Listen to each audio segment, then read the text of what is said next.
શુક્રવારની સાંજે જામનગરના town hall ખાતે આમ આદમી પાર્ટીના જે ધારાસભ્ય છે ગોપાલ ઇટાલિયા તેમની જાહેર સભામાં બૂટ ફેંકાયાની જે ઘટના હતી, કોંગ્રેસી કાર્યકર દ્વારા જે બૂટ ફેંકાયું, આ જ સમયે ગોપાલ ઇટાલિયાની બાજુમાં કોંગ્રેસનો હાથ છોડી આમ આદમી પાર્ટીમાં જોડાયેલા જેનબબેન ખફી છે તે પણ જોવા મળ્યા હતા. શું કહેશો? આખી ઘટના આપે નજરથી નિહાળી છે, રાજકીય રીતે આ કેવી રીતના જોવો છો? રાજકીય રીતે ખરેખર આ ખૂબ જ નિમ્ન કક્ષાનું રાજકારણ કહેવાય. રાજકારણ આટલું નિમ્ન કક્ષાએ ન જવું જોઈએ. અને આ જે ઘટના છે ને, આ ઘટનામાં જેમને જૂતું ફેંક્યું એ ભાઈ સમાજની આડ જે અત્યારે લે છે, સમાજનો જે અત્યારે એમ કે છે કે સમાજમાં અગાઉ જે બનાવ બનેલો હતો તેનો મેં બદલો લીધેલો છે.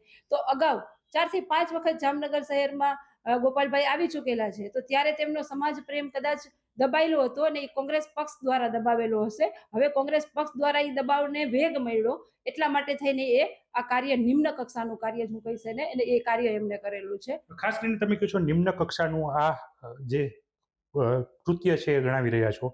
કોંગ્રેસ એવું કહી રહી છે કે આની પાછળ કોંગ્રેસનો હાથ નથી. કોંગ્રેસના શહેર પ્રમુખ એવું કહ્યું છે કે કોંગ્રેસના સામાન્ય કાર્યકર છે અને સમાજને લઈને જે પ્રદીપસિંહ ઉપર જૂતું ફેંક્યું હતું તેનો એને બદલો લીધો છે. સમાજની જે મેં તમને વાત કરી કે સમાજની આડ લે છે ને સમાજ માટે જે કરવું હોય તો એ ત્યારે પણ કરી શકત. આ કાલે જે ઘટના બની ત્યારે ગઈકાલે બપોરના જ કોંગ્રેસ પાર્ટીનો એક વિરોધનો કાર્યક્રમ હતો, તેમાં તેમની સાથે આ ભાઈ હતા.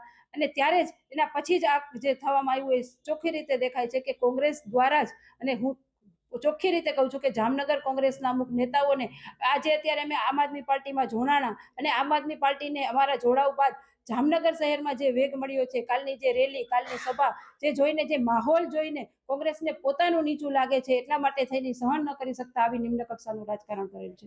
કોંગ્રેસ પ્રમુખ એવું પણ કહે છે કે જે ધારાસભ્ય સાથે આમ આદમી પાર્ટીના ધારાસભ્ય હેમંત ખવા છે એમની સાથેના ફોટા છે, ક્યાંક ને ક્યાંક આમ આદમી પાર્ટીએ જ આ આખો ખેલ ઊભો કર્યો હોય અને પ્રસિદ્ધિ મેળવવા માટેનું આ ષડયંત્ર ગણાવી રહ્યા છે.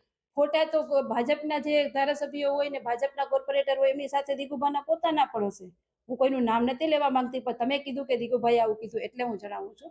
એટલે રાજકીય રીતે ગમે એમ જે હોય પણ પર્સનલ સંબંધ હોય. અને હિંમતભાઈ અગાઉ કોંગ્રેસ પાર્ટીમાં જ હતા. કાલ સવારે એ ભાઈ સાથે મારા પણ ફોટા નીકળશે, તો એનું મતલબ તો એવું નથી કે આ મારું કોઈ ષડયંત્ર હતું. બીજું કે પ્રસિદ્ધિ મેળવવા માટે અમારે જે રેલી ને જે અમારી જે સભા હતી એ ખૂબ સરસ હતી જ. એમાં બીજું આવું કાર્ય, આવું નિમ્ન વિચાર કરી અને અમારે પ્રસિદ્ધિ મેળવવાની જરૂરિયાત જ નથી રહી.